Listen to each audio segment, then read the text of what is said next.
সাংঘাতিক ভাল লাগিছে আৰু মা কামাখ্যাৰ আশীৰ্বাদ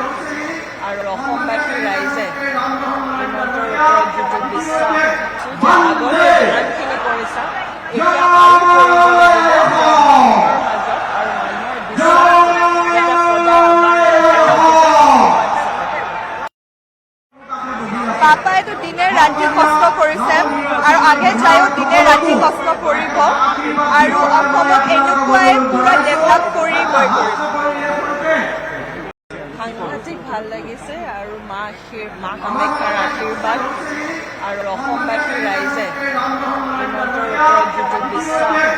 আগতে যিমানখিনি কৰিছা এতিয়া আৰু কৰিব লাগিব মানুহৰ মাজত আৰু মানুহৰ বিশ্বাস এটা সদায় পাপাইতো দিনে ৰাতি কষ্ট কৰিছে আৰু আগে যায়ো দিনে ৰাতি কষ্ট কৰিব আৰু অসমক এনেকুৱাই পুৰা ডেভেলপ কৰি গৈ সাংঘাতিক ভাল লাগিছে আৰু মা কামাখ্যাৰ আশীৰ্বাদ আৰু অসমবাসী ৰাইজে হিমন্তৰ ওপৰত যিটো বিশ্বাস যে আগতে যিমানখিনি কৰিছা এতিয়া আৰু কৰিব লাগিব মানুহৰ মাজত আৰু মানুহৰ বিশ্বাস এটা সদায় পাপাইতো দিনে ৰাতি কষ্ট কৰিছে আৰু আগে যায়ো দিনে ৰাতি কষ্ট কৰিব আৰু অসমক এনেকুৱাই পুৰা ডেভেলপ কৰি গৈ সাংঘাতিক ভাল লাগিছে আৰু মা কামাখ্যাৰ আশীৰ্বাদ আৰু অসমবাসী ৰাইজে হিমন্তৰ ওপৰত যিটো বিশ্বাস যে আগতে যিমানখিনি কৰিছা এতিয়া আৰু কৰিব লাগিব মানুহৰ মাজত আৰু মানুহৰ বিশ্বাস এটা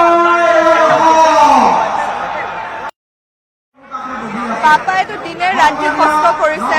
আৰু আগে যায়ো দিনে ৰাতি কষ্ট কৰিব আৰু অসমক এনেকুৱাই পুৰা ডেভেলপ কৰি গৈ সাংঘাতিক ভাল লাগিছে আৰু মা কামাখ্যাৰ আশীৰ্বাদ আৰু অসমবাসী ৰাইজে হিমন্তৰ ওপৰত যিটো বিশ্বাস যে আগতে যিমানখিনি কৰিছা এতিয়া আৰু কৰিব লাগিব মানুহৰ মাজত আৰু মানুহৰ বিশ্বাস এটা পাপাইতো দিনে ৰাতি কষ্ট কৰিছে আৰু আগে যায়ো দিনে ৰাতি কষ্ট কৰিব আৰু অসমক এনেকুৱাই পুৰা ডেভেলপ কৰি গৈ সাংঘাতিক ভাল লাগিছে আৰু মা কামাখ্যাৰ আশীৰ্বাদ আৰু অসমবাসী ৰাইজে হিমন্তৰ ওপৰত যিটো বিশ্বাস যে আগতে যিমানখিনি কৰিছা এতিয়া আৰু কৰিব লাগিব মানুহৰ মাজত আৰু মানুহৰ বিশ্বাস এটা পাপাইতো দিনে ৰাতি কষ্ট কৰিছে আৰু আগে যায়ো দিনে ৰাতি কষ্ট কৰিব আৰু অসমক এনেকুৱাই পুৰা ডেভেলপ কৰি গৈ